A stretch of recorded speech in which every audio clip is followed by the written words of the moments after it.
Everyone, मैं आशा करता हूं कि आप सब बहुत अच्छे होंगे और आप लोग की स्टडी बहुत अच्छे से चल रही होगी। जिससे सर आज के इंपॉर्टेंट वीडियो में mission SSC CGL mains by 2023 general awareness subject से रिलेटेड आपका ये बैच और इस बैच में हम लोग टॉप 2500 मिक्स प्रैक्टिस क्वेश्चंस को काफी डिटेल में डिस्कस करेंगे।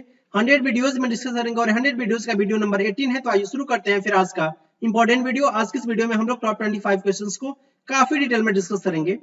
फर्स्ट क्वेश्चन आपकी स्क्रीन के सामने है। वैलेंसी आपको बताना है अर्जेंटिक का -1 -2 +2 या फिर +3। तो याद रखिए आपका ये अर्जेंटिक जो होता है ये क्या होता है। अर्जेंटिक आपने सुना होगा सिल्वर। तो सिल्वर का बेसिकली आपका सिंबल क्या होता है एजी। और ये एजी कहां से आया है क्योंकि इसका लैटिन नेम होता है आपका अर्जेंटम। सिल्वर का आपका लैटिन नेम क्या होता है अर्जेंटम होता है। और ये आपका सिल्वर जो है ये आपका वेरिएबल वैलेंसी को शो करता है। तो जब ये आपका वेरिएबल वैलेंसी +1 वैलेंसी को शो करता है उस केस में हम बोलते हैं अर्जेंटस। क्या बोलते हैं अर्जेंटस बोलते हैं। और ये आपका +2 जब ये वैलेंसी को शो करता है उस केस में हम बोलते हैं ये जो आपका सिल्वर जो है इसे हम बोलते हैं अर्जेंटिक। इसे हम बोलते हैं अर्जेंटिक। क्लियर। तो इसका आंसर क्या होगा। इसका आंसर आपका हो जाएगा इसका वैलेंसी क्या होगा आपका +2 होगा।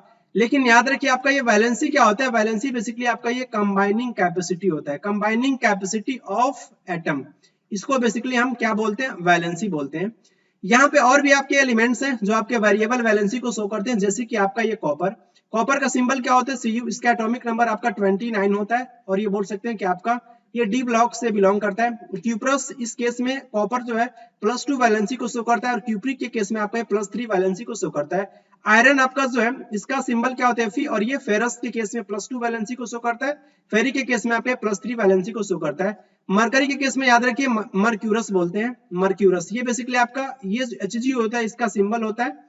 और ये बोल सकते हैं कि इसका जो लैटिन नेम क्या होता है हाइड्रागायरम होता है। क्लियर। और ये +1 वैलेंसी को शो करता है उस केस में हम बोलते हैं मर्क्यूरस। और ये आपका +2 के केस में बोलते हैं Hg। जब ये आपका +2 वैलेंसी को शो करते हैं इस केस में बोलते हैं मर्क्यूरिक। और ये सिल्वर यहाँ पे देख सकते हैं अर्जेंटस और ये आपका अर्जेंटिक। स्टैनम के केस में याद रखिए Sn बेसिकली इसका एटॉमिक नंबर कितना होता है। इसका एटॉमिक नंबर याद रखिए 50 होता है। स्टैनम ये बेसिकली आपका ये टीन होता है। और स्टैनम इसका लैटिन नेम होता है टीन का। और यहाँ पे याद रखिए स्टैनस आपका ये +2 वैलेंसी को शो करता है और स्टैनिक आपका ये +3 वैलेंसी को शो करता है इस केस में। नेक्स्ट याद रखिए इनको इंपॉर्टेंट आप ट्रिक याद रख सकते हैं कि OUS ये आपका सफिक्स होता है।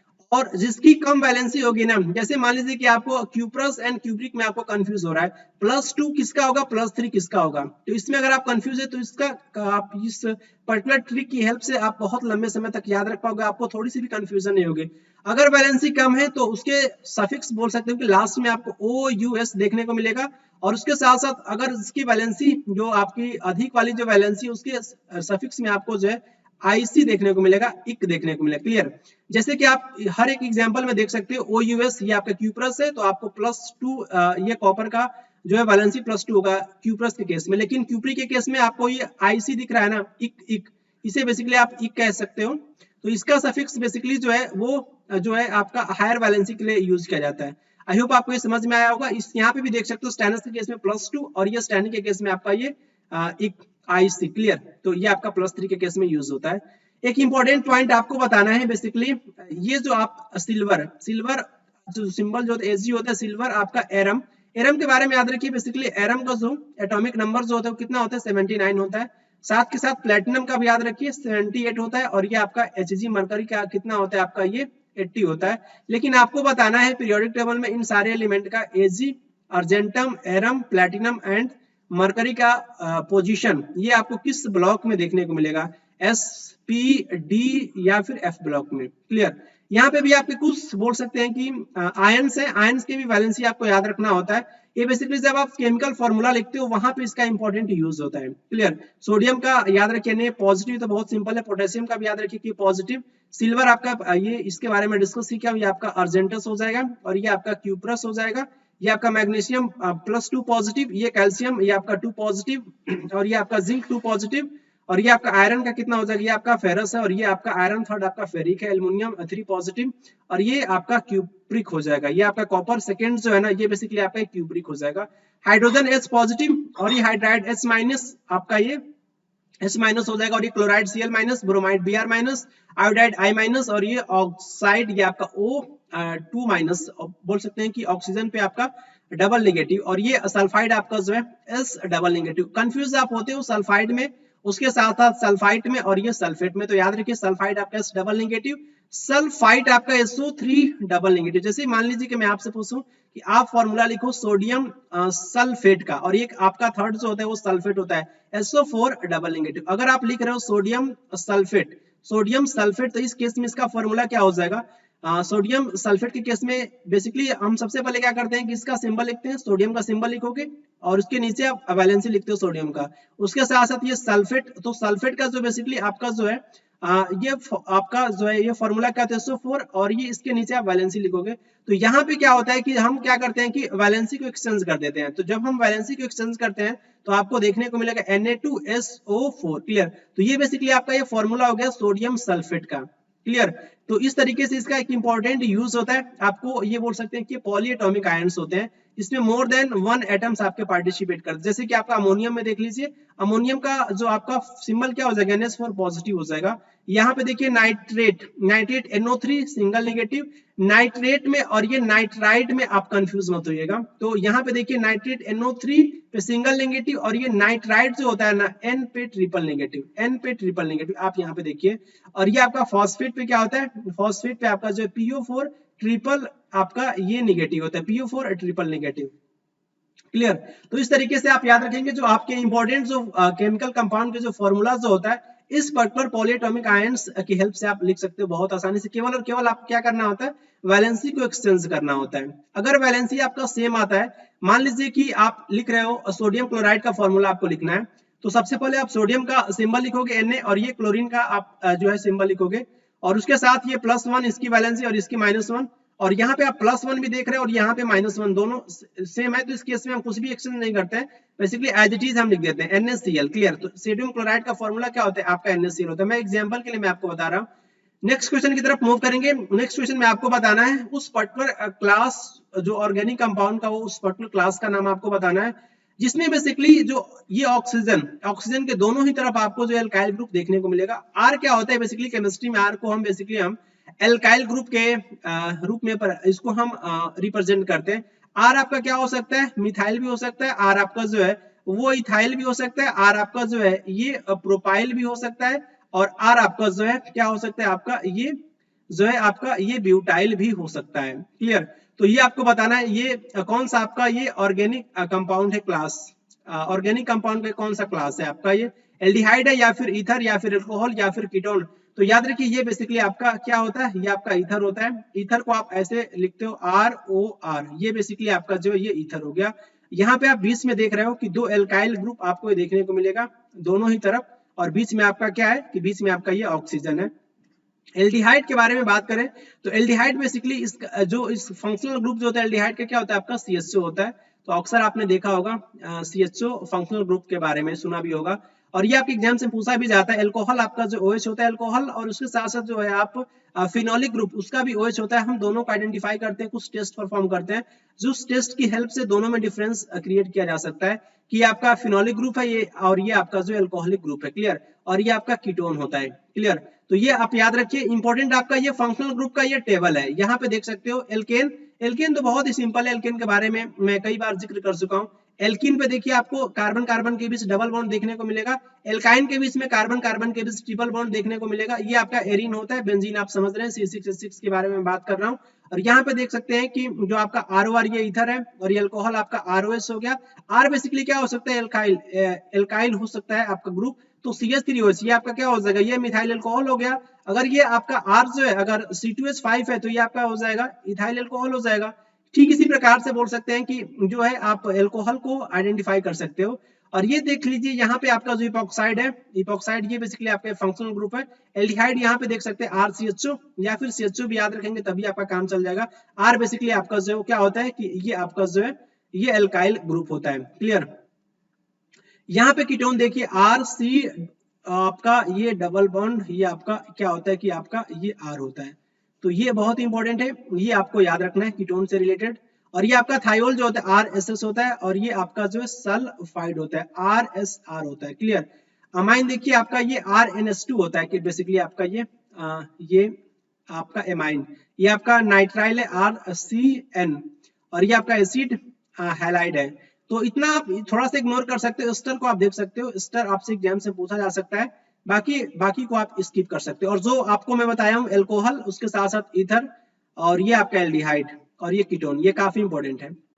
मेंडेलिना बेसिकली आपका एक इंपॉर्टेंट फाइलम सिलेंटेटा का जो है ये एनिमल होता है, और इसका जो बॉडी जो होता है सॉफ्ट ट्यूब शेप्ड बॉडी होता है, और उसके साथ साथ ये आपका ये ग्रुप में रहता है। तो इसका कॉमन नेम आपको बताना है, सी एनिमून, सी फैन, मेडुसा या फिर ब्रेन कोरल। तो याद रखिए मेंडेलिना का जो कॉमन नेम क्या होता है आपका, ये ब्रेन कोरल होता है। क्लियर। लेकिन इतना ही नहीं, आपको हर एक पॉइंट पे फोकस करना है। फाइलम सिलेंटेटा को बेसिकली हम निडेरिया के नाम से जानते हैं, और ये एक्वेटिक होते हैं ऑर्गेनिजम्स, जो भी इस पर्टिकुलर फाइलम में बेसिकली जो भी ऑर्गेनिजम्स पाए जाते हैं, मोस्टली बोल सकते हैं कि समुद्र में आपको ये देखने को मिलेंगे।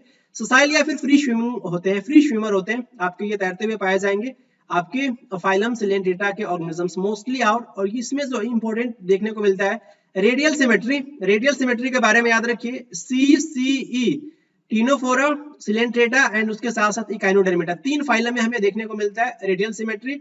और कोई जो आपका ऑर्गेनिजम्स जो है ना, उसको किसी भी एंगल से क्या कर सकते हो कि आप 2 डिफरेंट पार्ट्स में डिवाइड कर सकते हो, इसी को बेसिकली हम रेडियल सिमेट्री कहते हैं। और ये आपका ह्यूमन बींग्स में देखने को मिलता है बायलैटरल सिमेट्री। क्लियर। आप बीचों बीच से क्या कर सकते हो कि ऑर्गेनिजम्स को 2 पार्ट्स में डिवाइड कर सकते हो, ये बेसिकली आपका ये बायलैटरल सिमेट्री कहलाता है। उसके साथ साथ जो इस पर्टिकुलर फाइलम के ऑर्गेनिजम्स में हमें देखने को मिलता है नीडोसाइट्स, और ये इसके पास जो है इस नीडोसाइट्स में आपको ये देखने को मिलेगा निमेटोसिस्ट। क्लियर। और ये जो बेसिकली आपका ये निमेटोसिस्ट जो आपका ये बेसिकली आपका ये प्रेजेंट जो होता है नीडोसिस्ट जो होता है आपका, ये प्रेजेंट होता है टेंटिकल्स, और उसके साथ साथ ये आपका ये बॉडी में, ये आपको हाइड्रा में बहुत क्लियरली आपको ये विजिबल होगा, यहाँ पे देख सकते हो, ये आपको ये देखने को मिलेगा इस तरीके से। क्लियर। तो ये आप यहाँ पे देख सकते हो। उसके साथ साथ बेसिकली जो है जो भी ये नीडोब्लास्ट जो आपका ये जो सेल जो होता है ना, ये बेसिकली क्या करता है एंकोरेज डिफेंस, ये डिफेंस ये बेसिकली जो है वो बचाता है उसको, जो भी फाइलम बोल सकते हो कि आपका ये वाटर में रह रहा है, तो इसको बचाने का काम करता है। कोई मान लो कि शिकारी इसको शिकार करने आया, तो इसको बेसिकली जो है ये हेल्प करता है, ये पर्टिकुलर बेसिकली आपका ये नीडोसाइट्स। और उसके साथ साथ जो आपका ये जो है कैप्चर, जो आपके शिकारी को भी ये कैप्चर करने में हेल्प करता है, ये बेसिकली आपका जो है ये नीडोब्लास्ट। और ये जो भी नीडेरियंस बोल सकते हैं कि जो है इसमें tissue level of body organisations देखने को मिलता है, और ये डिप्लोब्लास्टिक है, डिप्लोब्लास्टिक एक्टोडर्म, और उसके साथ साथ एंडोडर्म बोल सकते हो, मेसोडर्म। बेसिकली जो है एक अनडिफरेंशिएटेड आपका ये लेयर देखने को मिलता है एक्टोडर्म एंड एंडोडर्म के बीच में, जिसे हम मेसोग्लिया के नाम से जानते हैं, जिसे हम मीजोग्लिया के नाम से जानते हैं। और ये क्वेश्चन आपके सीजीएल प्री 2022 के एग्जाम्स में ऑलरेडी क्वेश्चन पूछा जा चुका है मीजोग्लिया के बारे में। क्लियर। और ये डिप्लोब्लास्टिक होते हैं, ये भी याद रखिए, बहुत इंपॉर्टेंट ये आपका फैक्ट है, ऑलरेडी ये क्वेश्चन में आपके पूछे जा चुके हैं। उसके साथ साथ जो है इनमें आपको देखने को मिलेगा सेंट्रल गैस्ट्रोवैस्कुलर कैविटी देखने को मिलता है, जिसमें आपका सिंगल ओपनिंग होता है माउथ, और उसके साथ साथ जो आपका माउथ जो होगा किस पे होगा आपका हाइपोस्टोम पे होगा। डाइजेशन जो होगा आपका एक्स्ट्रा सेलुलर और ये इंट्रा सेलुलर डाइजेशन दोनों ही टाइप का देखने को मिलता है। एक्स्ट्रा सेलुलर मीन्स आप बोल सकते हो कि सेल के बाहर, और ये इंट्रा सेलुलर मीन्स आपका जो है ये दो इंट्रा वर्ड बेसिकली जो है ना वो किसके लिए यूज किया जाता है, इंट्रा वर्ड जो है बेसिकली आपका ये यूज किया जाता है सेल के अंदर। क्लियर। एक सेल के अंदर उसके लिए वर्ड यूज किया जाता है इंट्रा सेलुलर, और एक आपका इंटर सेलुलर होता है। इंटर सेलुलर मीन्स दो सेल के बीच के लिए वर्ड यूज किया जाता है इंटर सेलुलर, लेकिन इंट्रा सेलुलर मतलब इनसाइड द सेल, सेल के अंदर। क्लियर। तो ये इंपॉर्टेंट पॉइंट याद रखिएगा। कुछ जो आपके निडेरियंस होते हैं फॉर एग्जांपल आपके कोरल्स, और इनके पास जो है वो स्केलेटन देखने को मिलेगा, और ये किससे मिलकर के बना होता है, इसका जो कंकाल जो होता है वो कैल्शियम कार्बोनेट से मिलकर के बना होता है, जिसका फॉर्मूला CaCO3 होता है। और सेम फॉर्मूला बेसिकली आप कह सकते हो कि मार्बल का भी देखने को मिलता है, कैल्शियम कार्बोनेट मार्बल, और ये आपका ये सॉक का, तीनों का फॉर्मूला आपका सेम होता है CaCO3। जो भी आपके फाइलम निडेरिया के जो भी ऑर्गेनिजम्स जो होते हैं इसमें जो है दो बॉडीज फॉर्म्स देखने को मिलता है, पॉलिप एंड मेडुसा, बहुत इंपॉर्टेंट है। और ये आपका फॉर्मर जो आपका ये जो पॉलिप बोल सकते हो कि ये आपका ये सेसाइल होता है, और ये सिलेंड्रिकल फॉर्म होता है, लाइक हाइड्रा में बोल सकते हो, अडेम्सिया में देख सकते हो। लेकिन आपका जो दूसरा जो होता है, जो आपका मेडुसा जो होता है वो बेसिकली आपका अम्ब्रेला शेप होता है, और ये आपका फ्री स्विमिंग होता है, ये तैरता है आपका ये मेडुसा। और ये जैसे कि आप देख सकते हो ऑरेलिया, ऑरेलिया को बेसिकली हम किसके नाम से जानते हैं, जेलीफिश के नाम से जानते हैं। और ये आपके एग्जाम से पूछा जाता है कि इसका कॉमन नेम क्या होता है, ऑरेलिया का कॉमन नेम जो है आपका ये जो है ये जेलीफिश है और ये ओवेलिया, ओवेलिया से मत कंफ्यूज होइएगा, ये ओवेलिया बेसिकली क्या होता है, तो ओवेलिया बेसिकली आपका ये सी फर होता है, ओवेलिया सी फर होता है, क्लियर।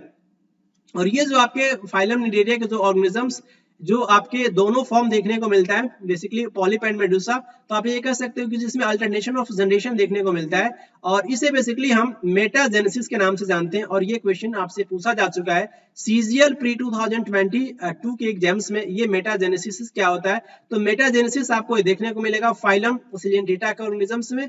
ये बेसिकली आपका ये पॉलिप जो है ना वो प्रोड्यूस करता है मेडुसा को, polyp produce Medusa asexually polyp जो है एसेक्सुअली प्रोडक्शन के द्वारा मेडुसा को प्रोड्यूस करता है, लेकिन ये जो मेडुसा जो है ये बेसिकली किसका फॉर्म करता है, पॉलिप का, सेक्सुअल रिप्रोडक्शन के द्वारा, और ये आपको देखने को मिलेगा ओवेलिया में, क्लियर। ये पॉइंट आपको समझ में है और ये इसे बेसिकली हम मेटाजेनेसिस कहते हैं और ये आपको देखने को मिलेगा ओवेलिया में। और ये एग्जांपल्स याद रखिए बहुत ही इंपॉर्टेंट है एग्जांपल्स। अब फाइसेलिया, फाइसेलिया को इसका कॉमन नेम क्या है, Portuguese man of war, clear, तो आप याद रखिए। और यहाँ पे इसका जो इमेज आप देख सकते हैं और ये आपके एग्जाम्स में पूछा जा सकता है, यहीं से आपके क्वेश्चंस पूछे गए, यहाँ पे देख सकते हो मैंडेरिना यहाँ पे मेंशन है, क्लियर। और यही आपसे एग्जाम में पूछा गया था ब्रेन कोरल, इसका कॉमन नेम, तो हर एक पॉइंट को आपको याद रखना है। एडेम्शिया का भी पूछा जा सकता है, इसका बेसिकली कॉमन नेम क्या होता है, सी एनीमोन, तो सी एनीमोन आई थिंक आपके ऑप्शन में था ना सी एनीमोन, तो ये बेसिकली आपका एडेम्शिया होता है, क्लियर, और इसको आपको याद रखना है। उसके साथ साथ आपका ये सी फैन क्या होता है, तो सी फैन आपका जो है ये गॉर्गोनिया होता है, ये भी आपके ऑप्शन में था, और ये पिनेटुला आपका जो है सी पेन होता है। तो इस तरीके से आप याद रखिएगा जो आपके एग्जाम्स के लिए काफी इंपॉर्टेंट है। और ये मेडुसा भी आपको क्लियर हो गया, उसके साथ साथ ये सी फैन भी क्लियर हो गया, क्लियर। तो इस तरीके से एक एक ऑप्शन को आप बहुत अच्छे से जो है वो देखते चलिए जो आपके एग्जाम्स के लिए काफी इंपॉर्टेंट है, क्लियर। नेक्स्ट क्वेश्चन की तरफ मूव करेंगे। बेसिकली आपको बताना है किस लॉ के द्वारा ये बेसिकली ये बताता है कि जो है कौन सा लॉ ये बताता है कि टोटल एनर्जी जो आपका पर यूनिट मास ऑफ जो फ्लो होता है आपका ये फ्लूइड में एनी पॉइंट पे जो आपका सरफेस के किसी पॉइंट पे बोल सकते हो कि जो है जो सम जो होता है बेसिकली आपका kinetic potential and fluid pressure का जो बेसिकली क्या होता है कि आपका इक्वल होता है, और ये बोल सकते हैं कि आपका कांस्टेंट वैल्यू होता है, क्लियर। ये कौन सा नियम ये बताता है कि उप सतह में किसी भी बिंदु पर बहने वाले तरल पदार्थ के प्रति इकाई द्रव्यमान की जो कुल ऊर्जा, जैसे कि आप गतिज ऊर्जा बोल सकते हो, ये आपका काइनेटिक हो गया गतिज ऊर्जा, और उसके साथ साथ ये पोटेंशियल एनर्जी, और ये आपका फ्लूइड प्रेशर द्रव आपका ये जो है वो दबाव ऊर्जा का बेसिकली आपका योग होता है, और एक आपका ये कांस्टेंट आपका ये वैल्यू होता है, यहाँ पे मूल्य नहीं होगा, ये बेसिकली आपका ये वैल्यू है, मान कह सकते हो, कांस्टेंट स्थिर मान के लिए आपका ये बराबर होता है। तो इस क्वेश्चन को समझ में आया होगा आपको। बेसिकली इसका आंसर क्या होगा, ये बेसिकली कौन सा नियम ये बताता है, तो ये आपका जो है ये बर्नौली आपका ये थ्योरम बताता है। तो इसका आंसर जो है बेसिकली आपका जो है वो क्या हो जाएगा, ये आपका थर्ड हो जाएगा, क्लियर। तो बर्नौली प्रिंसिपल के बारे में याद रखिए, ये वही पॉइंट है, Bernoulli principle states that the sum of the pressure energy, kinetic energy and potential energy जो आपका पर यूनिट वॉल्यूम ऑफ जो बोल सकते हो कि आपका इनकॉम्प्रिहेंसिबल आपका नॉन विस्कस फ्लूइड बेसिकली आपका स्ट्रीमलाइन जब ये फ्लो करता है तो आपका क्या होता है कि रिमेन्स आपका ये कांस्टेंट होता है। और यहाँ पे आपका ये इक्वेशन है, नॉर्मल इक्वेशन कॉमन बोल सकते हैं, बर्नौली इक्वेशन आपका v square upon 2 plus gz plus आपका ये p अपॉन ये आपका रो होता है, और ये आपका कांस्टेंट होता है। यहाँ पे v क्या है आपका ये fluid flow speed at any point at a point, और ये g क्या है आपका ये acceleration due to the gravity. इसके बारे में तो आपका आइडिया होगा, ये आपका स्मॉल g होता है। और z क्या होता है आपका elevation of the point above a reference plane with the positive z direction pointed आपका upward, so in the direction opposite to the ये आपका ग्रेविटेशनल आपका एक्सीलरेशन होता है। ये बेसिकली आपका जो है ये अपोजिट होता है z डायरेक्शन, और ये आपका p जो होता है आपका प्रेशर होता है, जो आपका कोई भी जो आपका पॉइंट चूज करते हैं उसका आपका ये प्रेशर होता है, और ये आपका रो है, यहाँ पे देख सकते हो ये आपका ये रो है। ये बेसिकली क्या होता है, डेंसिटी होता है फ्लूइड का जो आपके all points in the fluid. I hope आपको ये समझ में आया होगा बर्नौली प्रिंसिपल के बारे में। यहाँ पे आपके ऑप्शन में क्या था मेंशन जो है ये आपके मैरी पॉइज़ुली, इसके बारे में याद रखिए, इनके द्वारा बेसिकली जो है पॉइज़ुली लॉ दिया गया था, क्लियर। इसको बेसिकली अब इसके हम बोलते हैं हेज़ेन-पॉइज़ुली इक्वेशन, क्लियर।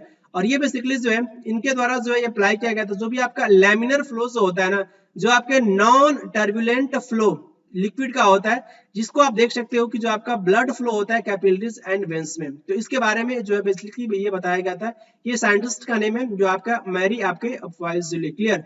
1838 में जो है एक्सपेरिमेंट को परफॉर्म किया गया था। और ये बेसिकली आपके टॉरिशली, तो टॉरिशली के बारे में याद रखिए, ये बेसिकली जो इनके द्वारा जो है मरकरी आपके बैरोमीटर का जो है इसका आविष्कार किया गया था, जो टॉरिशली के द्वारा। ये एग्जाम में आपके कई बार ये पूछा जा चुका है। उसके साथ साथ ये पास्कल के बारे में याद रखिए, जो इनका और भी नाम फेमस है, पास्कल ट्रायंगल के बारे में आपने सुना होगा। और ये जो साई यूनिट जो होता है आपका, ये प्रेशर का क्या होता है आपका, ये पास्कल होता है, क्लियर। तो ये भी याद रखिए, ये इंपॉर्टेंट आपके साइंटिस्ट के नाम पे ही जो ये पड़ा है, आपके साई यूनिट ऑफ प्रेशर आपका ये पास्कल, क्लियर। साइंटिस्ट का भी नेम है, और ये कह सकते हैं कि ये पास्कल लॉस। और ये आपका इंपॉर्टेंट प्रिंसिपल आप बोल सकते हो कि जो आपका हाइड्रोस्टैटिक्स का, क्लियर। और इनमें से किस पर्टिकुलर ईयर में एक अमेरिकन आपके साइटोजेनेसिस जिनका नाम है जो हिंद, जो इनके द्वारा पब्लिश किया गया था, ह्यूमन बीइंग के केस में जो आपका डिप्लॉयड नंबर ऑफ क्रोमोसोम्स आपका 46 देखने को मिलता है, तो किस पर्टिकुलर ईयर में इनके द्वारा पब्लिश किया गया था? 1956 में, 1950 में, या फिर 1960 में, या फिर 1952 में? तो याद रखिए 1956 में या फिर 1956 में इनके द्वारा पब्लिश किया गया था। इंपॉर्टेंट पॉइंट आपको याद रखना है कि ये जो आपके 46 क्रोमोसोम्स जो होते हैं ना, ये आपको इस तरीके से नजर आएंगे, ये 22A प्लस XY। उसके साथ साथ ये बेसिकली आपको ये देखने को मिलेगा जो किसके केस में, ये आपका जो सेट जो है ये आपका मेल का सेट है, क्लियर। और ये आपका जो है ये फीमेल का सेट है, 22A प्लस आपका XX, क्लियर। तो ये जो आपका 22 पेयर जो आपका क्रोमोसोम्स जो होते हैं मेल एंड फीमेल दोनों में आपका ये सेम होता है। इससे हम बेसिकली हम ऑटोजोम के नाम से जानते हैं, ऑटोजोम के नाम से जानते हैं। डिफरेंस कहाँ पे होता है? तो 23rd नंबर के पेयर पे डिफरेंस देखने को मिलता है। यहाँ पे XY देखने को मिलता है मेल के केस में, और ये आपका फीमेल के केस में XX देखने को मिलता है। अगर मान लीजिए कि आपका ये मेल है, तो मेल का अगर X क्रोमोसोम अगर X के साथ फ्यूज करेगा, क्योंकि फीमेल के पास दोनों ही बोल सकते हैं XX ही है, तो ये डिसाइड ये करता है कि ये जो बेसिकली आपका मेल जो ही आपका अगर आपका X क्रोमोसोम अगर X के साथ फ्यूज कर रहा है, तो इस केस में आपका XX कंडीशन, ये बेसिकली आपका जो होने वाला जो बच्चा होगा उसका जेंडर क्या होगा? तो उसका जेंडर बेसिकली आपका ये फीमेल होगा। यदि आपका जो है बोल सकते हो कि अगर Y क्रोमोसोम जाकर के जो है फ्यूज करता है X के साथ, तो इस कंडीशन में आपको XY देखने को मिलेगा, और XY की कंडीशन में बोल सकते हो कि जो होने वाला जो आपका ये बच्चा जो होगा उसका जेंडर क्या होगा? तो उसका जेंडर आपका ये मेल होगा, क्लियर। तो इस तरीके से आपको याद रखना है, ये इंपॉर्टेंट क्वेश्चन आपके एग्जाम्स में पूछा जाता है। यहाँ पे इनको देख सकते हो इमेज में जो हिंद जो को, और ये आप इंपॉर्टेंट पॉइंट याद रखिए 1882 में जो है ये क्रोमोसोम्स को जो फर्स्ट जो है पहली बार बोल सकते हैं कि जो है ह्यूमन सेल में जो आपका मानव कोशिका उसमें जो है फ्लेमिंग के द्वारा देखा गया था। 1923 में जो है आपके ये पेंटर के द्वारा एक क्लेम किया गया था कि जो नंबर ऑफ क्रोमोसोम्स होते हैं ह्यूमन सेल्स में आपके जो है वो 24 पेयर होते हैं। ये पेंटर के द्वारा एक क्लेम किया गया था 1923 में। लेकिन 1956 में देखिए दिसो एंड आपके एक इंपॉर्टेंट साइंटिस्ट और थे 11, इनके द्वारा जो बेसिकली ये ह्यूमन क्रोमोसोम्स जो नंबर ऑफ क्रोमोसोम्स बोल सकते हैं कि 46 या फिर 23 पेयर्स जो है बेसिकली ये क्लेम किया गया था। आप इनको यहाँ पे इमेज में देख सकते हो। नेक्स्ट क्वेश्चन आपको बताना है, ये बेसिकली इनमें से कौन सा ऑप्शन आपका ये करेक्ट है? क्वासिर-ओरकर, ये बेसिकली आपका ये इंपॉर्टेंट डिजीज होता है, प्रोटीन की कमी से बेसिकली हमें देखने को मिलता है क्वासिर-ओरकर, और उसके साथ साथ ये मैरस्मस, क्लियर। तो इससे रिलेटेड आपका स्टेटमेंट है, जो स्टेटमेंट फर्स्ट जो है एक बोल सकते हो कि एक प्रकार का जो है ये फॉर्म है बेसिकली माल न्यूट्रिशन का, जो आपका ये कॉज होता है lack of fat in the diet. आपके डाइट में अगर फैट की कमी है तो वैसे आपका स्टेटमेंट ए आपका इनकरेक्ट हो जाएगा, क्योंकि ये जो आपका माल न्यूट्रिशन होता है बेसिकली आपका प्रोटीन का ये माल न्यूट्रिशन होता है, ना कि फैट का। तो ये स्टेटमेंट आपका इनकरेक्ट है। चिल्ड्रेन जो आपका जो बोल सकते हैं डेवलप जो होता है जिसके पास ये क्वासिलोरकर डिजीज देखने को मिलता है, और ये बोल सकते हो कि ये ज्यादा ग्रो नहीं करता है या फिर डेवलप आपका प्रॉपर्ली डेवलप नहीं हो पाता है, और ये बोल सकते हो कि जो है आपका ये छोटा या फिर बौना रह जाता है और पूरे अपने रेस्ट ऑफ द लाइफ में, क्लियर। तो इनमें से कौन सा स्टेटमेंट आपका ये करेक्ट है? केवल और केवल ए ही करेक्ट है। तो ये तो वैसे आपका ए क्या है कि आपका इनकरेक्ट है, तो ये ऑप्शन ए होने वाला ही नहीं है। केवल और केवल आपका बी ही करेक्ट है, तो केवल और केवल बी ही करेक्ट है। बोथ ये तो आपका इनकरेक्ट नहीं, ये आपका बी वाला जो स्टेटमेंट जो है ना वो आपका करेक्ट है। तो ये आपका ऑप्शन जो है ये नहीं होगा, ये बचा आपका ये हो सकता है, लेकिन ऑप्शन बी आपका करेक्ट है। अगर ऑप्शन बी करेक्ट है तो इसका आंसर क्या होगा? Only statement B is correct, clear. Option second आपका ये करेक्ट हो जाएगा। इंपॉर्टेंट पॉइंट पे देखिए जो आपका क्वासिलोरकर जो है इसमें बेसिकली आपको ये प्रोटीन की कमी देखने को मिलेगा इस पर्टिकुलर डिजीज में, और ये मैरिस्मस, यहाँ पे देखिए मैरिस्मस और ये आपका जो क्वासिलोरकर, दोनों में इंपॉर्टेंट डिफरेंस देखने को मिलता है। जो क्वासिलोरकर जो होता है इसमें बहुत कम जो है कुछ आपका वेट लॉस देखने को मिलता है, क्लियर। लेकिन आप यहाँ पे देख सकते हो कि मैरिस्मस में जो है बहुत ज्यादा वेट लॉस देखने को मिलता है। ये आपका मैरिस्मस का कंडीशन है और ये आपका जो है क्वासिलोरकर का कंडीशन है, क्लियर। तो आप दोनों में इस पर्टिकुलर इमेज के जरिए जो है वो डिफरेंस क्रिएट कर सकते हो। नेक्स्ट क्वेश्चन आपसे पूछा गया है ग्लाइकोकैलिक्स के बारे में, ऑलरेडी मैं आपके साथ डिस्कस भी कर चुका हूं बेसिकली वीडियो नंबर 16 में। ग्लाइकोकैलिक्स याद आ रहा है कि नहीं याद आ रहा है? अगर नहीं याद आ रहा है तो आप अच्छे से पढ़ाई नहीं कर रहे हो, क्योंकि इस पॉइंट को मैं डिस्कस किया था ग्लाइकोकैलिक्स के बारे में। तो ये बेसिकली आपको ये देखने को मिलेगा जब आपका ये ग्लाइकोकैलिक्स जब आपका ये लूजली आपका ये अरेंज होता है, जो बोल सकते हो कि लूजली उसमें जो सेल जो होते हैं सेल एनवेलप में, बैक्टीरिया के सेल में बेसिकली ग्लाइकोकैलिक्स देखने को मिलता है। तो लूजली जो आपका शीट जो होता है ग्लाइकोकैलिक्स में, उसे हम किसके नाम से जानते हैं, क्लियर। इस हिंदी पे मत जाइएगा, ये आपका सेल के लिफाफे में एक ढीले मयान की तरह, ये आपका हिंदी इसका ट्रांसलेट है। तो इस पे आपको बहुत ज्यादा फोकस करना होता है इंग्लिश पॉइंट पे, क्लियर। क्योंकि आपके इंग्लिश लैंग्वेज ही बोल सकते हैं कि आपके एग्जाम में पूछी जाती है और ज्यादातर मेरा फोकस इंग्लिश पे ही रहता है। तो इसका आंसर क्या होगा? कैप्सूल लेयर कहते हैं, या फिर स्लाइम लेयर कहते हैं, या फिर मेसोडर्म कहते हैं, या फिर ऑर्गेनेल कहते हैं। तो ये तो नहीं होगी, तो कोशिकांग के लिए बेसिकली हम वर्ड यूज करते हैं, जैसे कि आपका माइटोकॉन्ड्रिया हो गया, उसके साथ लाइसोसोम हो गए, तो सारे के सारे आपके ये ऑर्गेनेल है, क्लियर। तो ये तो नहीं होगा। मेसोडर्म, मेसोडर्म क्या होता है? एक्टोडर्म, एंडोडर्म, मेसोडर्म, ऑलरेडी मैं अभी डिस्कस किया हूँ। ये बेसिकली आपका जो ट्रिप्लोब्लास्टिक एनिमल में आपको देखने को मिलेगा, लेयर ऑफ बोल सकते हैं कि ये लेयर होता है, क्लियर।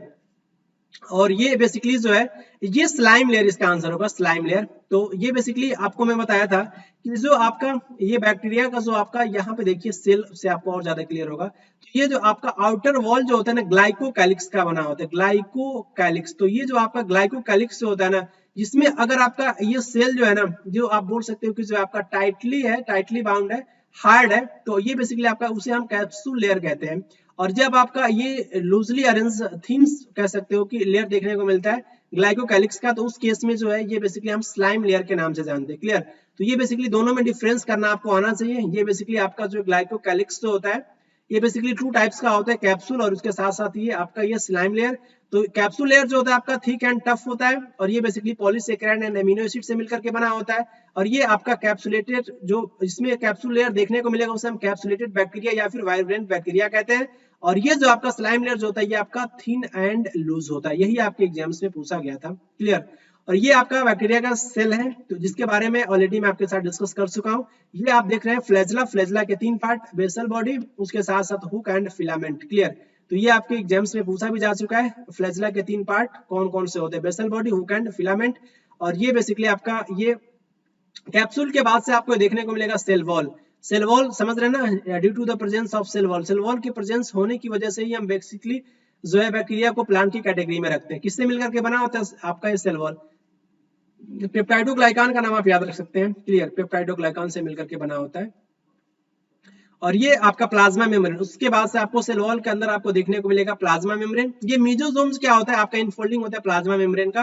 देन आपको साइटोप्लाज्म देखने को मिलेगा, बैक्टीरिया का जो भी आपका न्यूक्लियस होता है आपका, इसको हम 3 नाम से जानते हैं, न्यूक्लियोइड कहते हैं, जीनोफोर भी कहते हैं, क्या कहते हैं? जीनोफोर भी कहते हैं।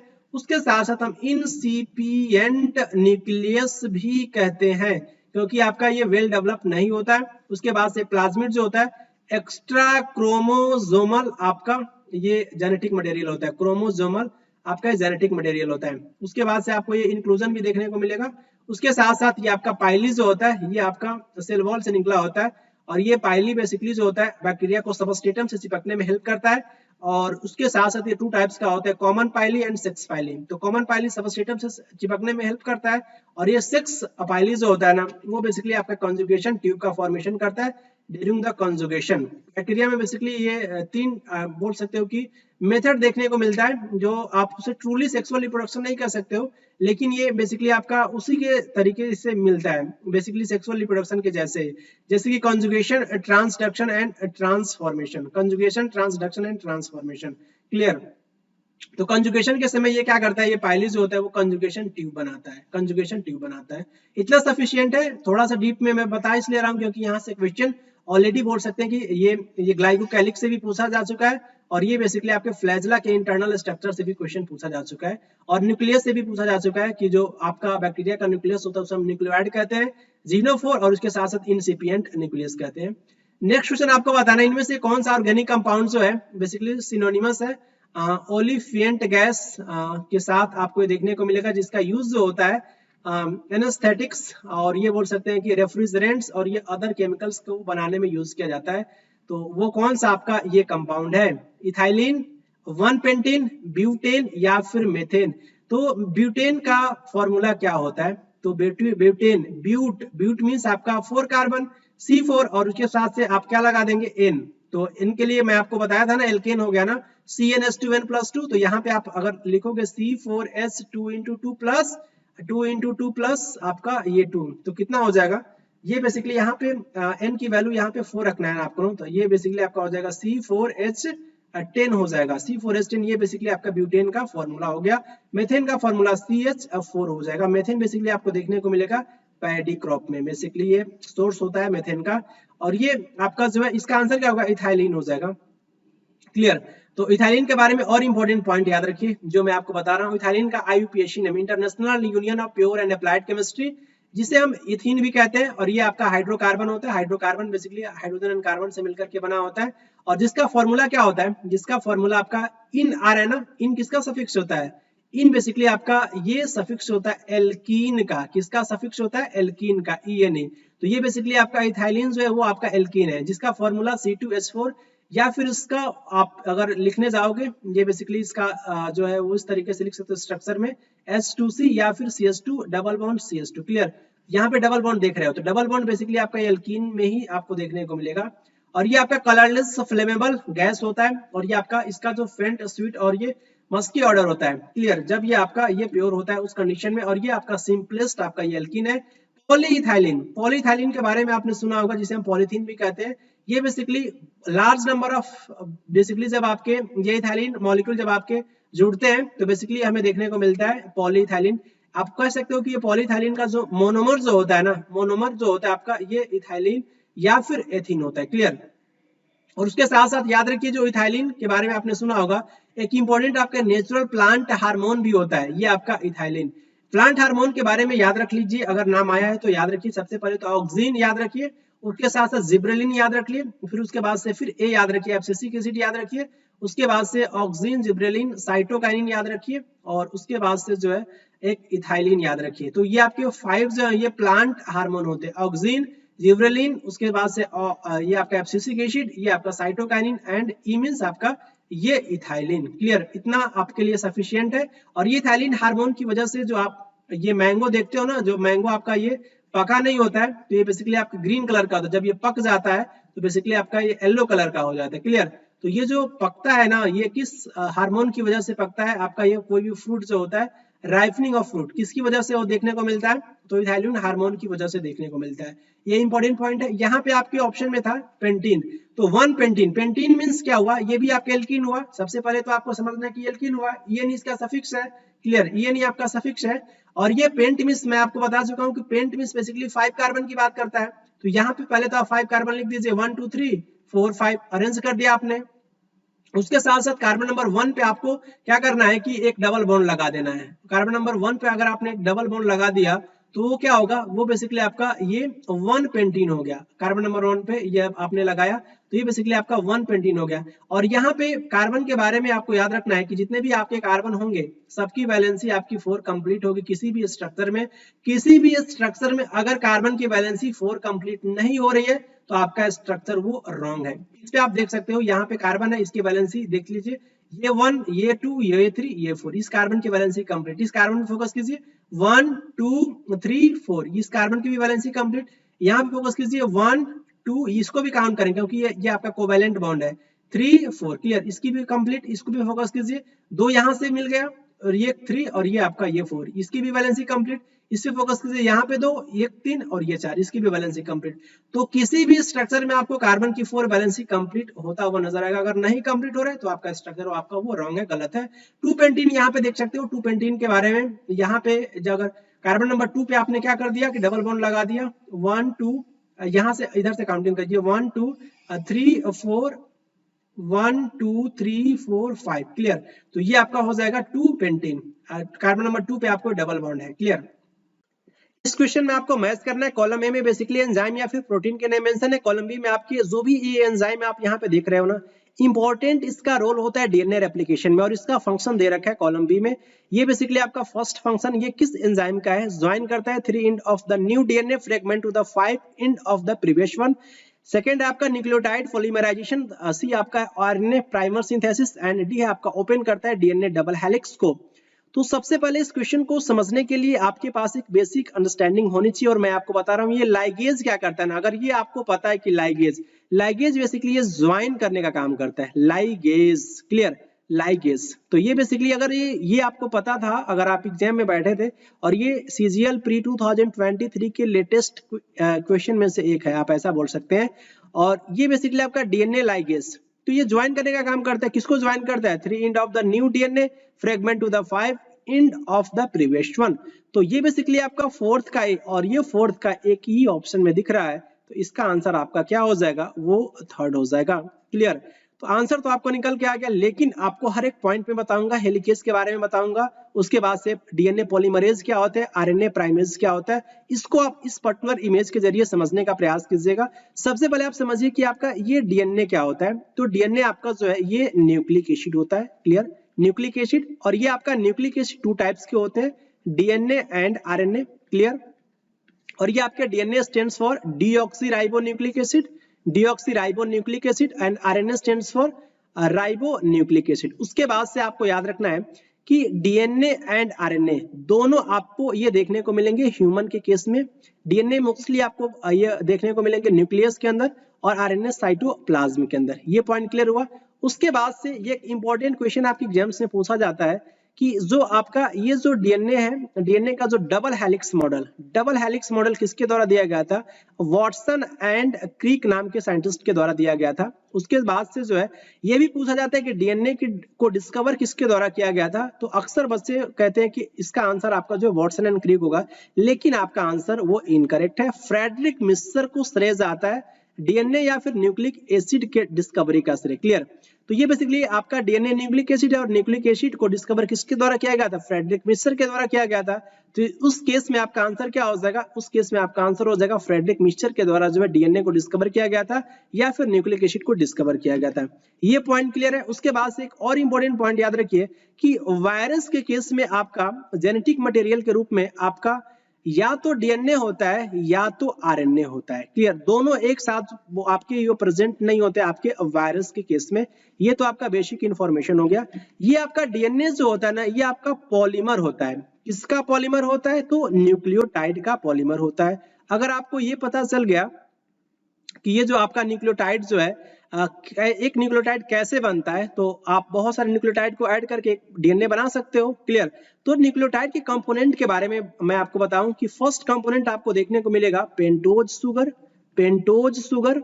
उसके बाद से सेकेंड आपको देखने को मिलेगा पेंटोज शुगर के बाद से जो है नाइट्रोजीनस बेस।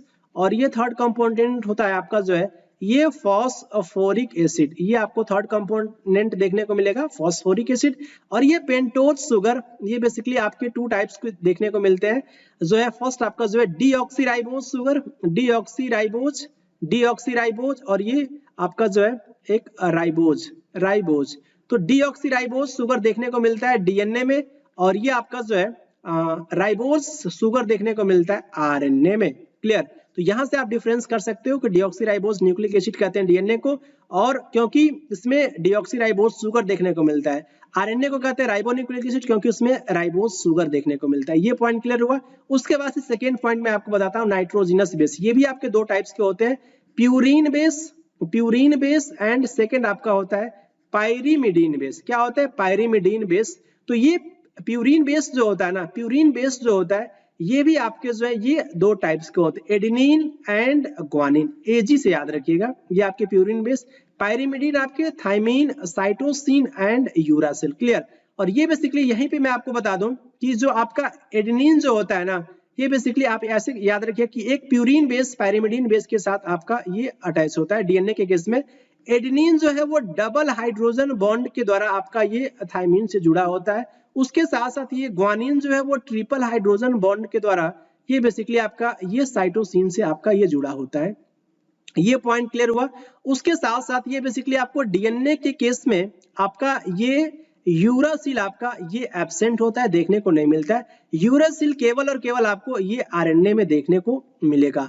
उसके साथ साथ ये बेसिकली आपका ये थायमीन जो होता है ना, थायमीन आपका जो है वो किस में एब्सेंट होता है, तो थायमीन आपका जो है वो आरएनए में एब्सेंट होता है। और थायमीन के जगह पे क्या देखने को मिलता है आरएनए में, यूरासिल देखने को मिलता है। ये तो आपका ये बेसिक सा इंफॉर्मेशन रहा किससे रिलेटेड, नाइट्रोजनस बेस से रिलेटेड।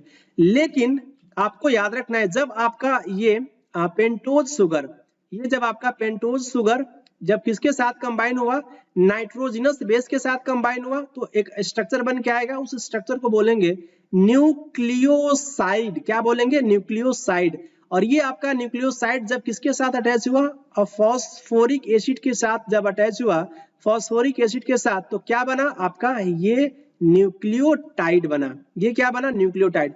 अब आपका न्यूक्लियोटाइड बन के तैयार है। जब आपका न्यूक्लियोटाइड बन के तैयार है तो आपको जो है डीएनए आप बना सकते हो, क्योंकि ये डीएनए आपका क्या होता है, पॉलीमर होता है, पॉलीमर ऑफ न्यूक्लियोटाइड। तो एक डीएनए में बहुत सारे आपके जो है कह सकते हो कि क्या आपको देखने को मिलेगा, आपको देखने को मिलेगा न्यूक्लियोटाइड। और ये न्यूक्लियोटाइड आपका मोनोमर होता है, आपका ये जो है कह सकते हो डीएनए का। क्लियर, ये पॉइंट समझ में आया। उसके बाद से हम आते हैं डीएनए के डबल हेलिक्स। तो डबल हेलिक्स के बारे में याद रखिएगा कि डीएनए का जो डबल हेलिक्स मॉडल बेसिकली किसके द्वारा दिया गया था, ये जो वॉटसन एंड क्रिक के द्वारा दिया गया था। तो यहाँ पे देखिए एक 3 एंड होता है और एक 5 एंड होता है। तो ये जो आपका ये जो डीएनए रेप्लिकेशन का एक इंपॉर्टेंट आपका मेथड होता है जिसे हम बोलते हैं सेमी कंजर्वेटिव मेथड। किसके नाम से जानते हैं, सेमी कंजर्वेटिव। तो सेमी कंजर्वेटिव मेथड में क्या होता है ना कि जो आपका ये डबल हेलिक्स आप ये जो देख रहे हो, इसमें से आपका एक जो स्ट्रैंड जो है वो आपका ये सेपरेट हो जाता है। दोनों आपके स्ट्रैंड सेपरेट हो गए और इसमें नए स्ट्रैंड का फॉर्मेशन देखने को मिलता है। सेमी कंजर्वेटिव मेथड में नया जो बन रहा है इसके ऊपर बन सकता है। क्लियर, तो ये बेसिकली ये जो मेथड जो होता है ना, semi conservative method of DNA replication होता है। क्लियर, और यहाँ पे वही आपको समझना है कि जो डीएनए का रेप्लिकेशन कैसे होता है। तो यहाँ पे देखिए, यहाँ पे क्या हो रहा है कि यहाँ पे आपके डबल स्ट्रैंड है, एक 3rd एंड और ये आपका 5 एंड। तो दोनों को क्या करना है कि दोनों को पहले तो हमें सेपरेट करना है, अलग करना है दोनों स्ट्रैंड को।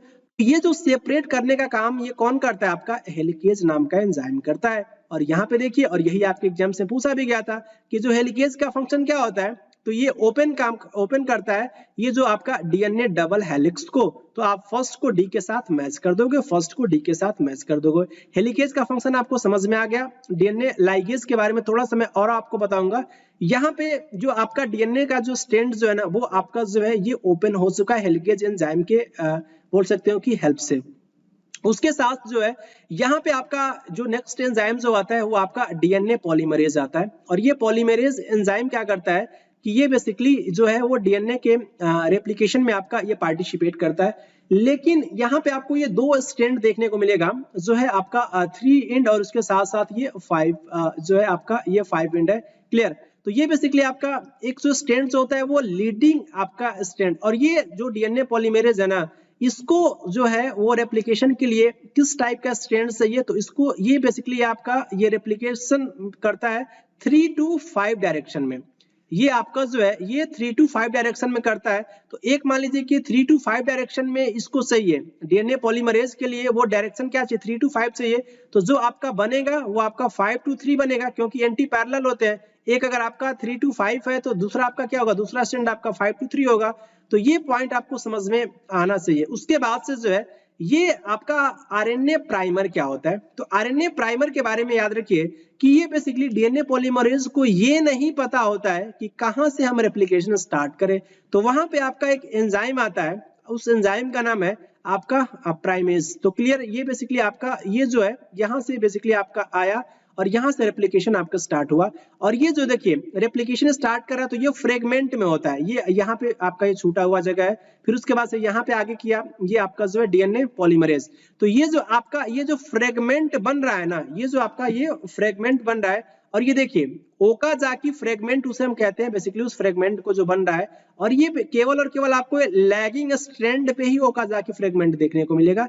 देखिए लीडिंग स्ट्रैंड पे आपका ये ओकाजाकी फ्रेगमेंट देखने को नहीं मिलेगा। ये आपको याद रखना है। ओकाज़ाकी फ्रेगमेंट जो है वो लैगिंग स्ट्रैंड पे देखने को मिलता है, लीडिंग स्ट्रैंड पे आपको देखने को नहीं मिलेगा। यहाँ पे तो बहुत अच्छे से आप यहाँ पे देख रहे हो कि जैसे जैसे आपका ये ओपन हो रहा है वैसे वैसे आपका ये वो रेप्लिकेशन हो रहा है बहुत अच्छे से डीएनए पॉलीमरेज की हेल्प से। क्लियर। और इस तरीके से जो है आपको ये ओकाज़ाकी फ्रेगमेंट देखने को मिलेगा। और ये जो ओकाज़ाकी फ्रेगमेंट जो है ना इसको जो है वो जोड़ने का काम कौन करता है, तो देखिए यहाँ पे लिखा हुआ है डीएनए लाइगेज। तो डीएनए लाइगेज क्या करता है, ओकाज़ाकी फ्रेगमेंट को अटैच करने का काम करता है। क्लियर। तो डीएनए लाइगेज के फंक्शन के बारे में आइडिया हो गया। और यहाँ पे आपका आरएनए प्राइमेज, यहाँ से आपका जो है वो रेप्लिकेशन स्टार्ट हुआ, आगे यहाँ पे देख रहे हो रेप्लिकेशन हो रहा है, तो उसके बारे में भी आइडिया हो गया। डीएनए पॉलीमरेज जो है इंपॉर्टेंट आपका एंजाइम होता है। डीएनए पॉलीमरेज का फंक्शन आप यहाँ पे देख सकते हो क्या होगा। डीएनए पॉलीमरेज का ये बेसिकली क्या करता है कि न्यूक्लियोटाइड को ये पॉलीमराइजेशन में पार्टिसिपेट करता है। तो ये आपका थर्ड का भी हो जाएगा। देखिए यहाँ पे थर्ड का भी देख दिया हुआ है। और ये सेकंड का सी आरएनए प्राइमेज, ये क्या करता है कि बेसिकली आरएनए प्राइमर सिंथेसिस, ये बेसिकली जो है ये आरएनए प्राइमेज एंजाइम है, तो आरएनए प्राइमर को ये सिंथेसिस करता है और वहीं से आपका जो है ये बेसिकली जो है वो रेप्लिकेशन स्टार्ट होता है और ये यहाँ पे आपका ओकाज़ाकी फ्रेगमेंट बनता है पहले। क्लियर। और ओकाज़ाकी फ्रेगमेंट को आगे चल करके कौन आपका ये जो है वो जोड़ने का काम करता है, बहुत सारे ओकाज़ाकी फ्रेगमेंट को डीएनए लाइगेज। तो डीएनए लाइगेज का फंक्शन आपको पता चल गया। उसके साथ साथ जो है आपका ये हेलिकेज के फंक्शन के बारे में पता चला कि ओपन करता है डीएनए डबल हेलिक्स को। तो आई होप आपको ये पूरा क्वेश्चन बहुत अच्छे से समझ में आया होगा। थोड़ा सा डीप था, मैंने अपनी पूरी कोशिश करी कि आपको कम से कम ये क्वेश्चन समझ में आया। और ये पीडीएफ का जो कंटेंट है उसको आप अच्छे से रीड कर लीजिएगा। क्लियर।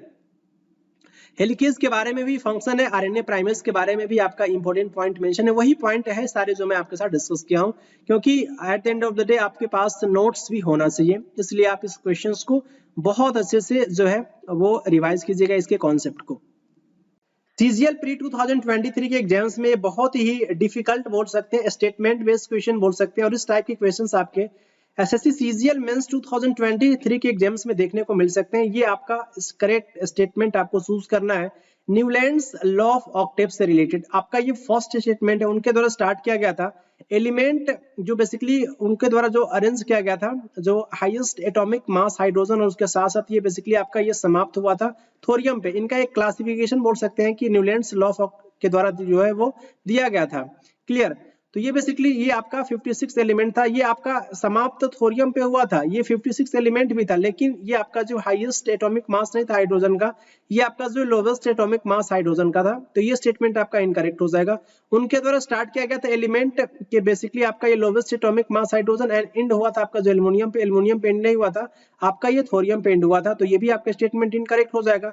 उनके द्वारा स्टार्ट किया गया था element having the lowest atomic mass yes hydrogen, and आपका ये एंड हुआ था जो है थोरियम पे, और जिसका एटॉमिक नंबर आप बोल सकते हैं कि नॉट एटॉमिक नंबर, ये 56 आपका ये एलिमेंट था। उसके साथ साथ जो है ये स्टेटमेंट आपका थर्ड जो है वो करेक्ट है, और उनके द्वारा स्टार्ट किया गया था जो एलिमेंट आपका having low atomic mass hydrogen and and at the sodium not sodium, यहाँ पे बेसिकली आपका ये जो है ये थोरियम पे एंड हुआ था।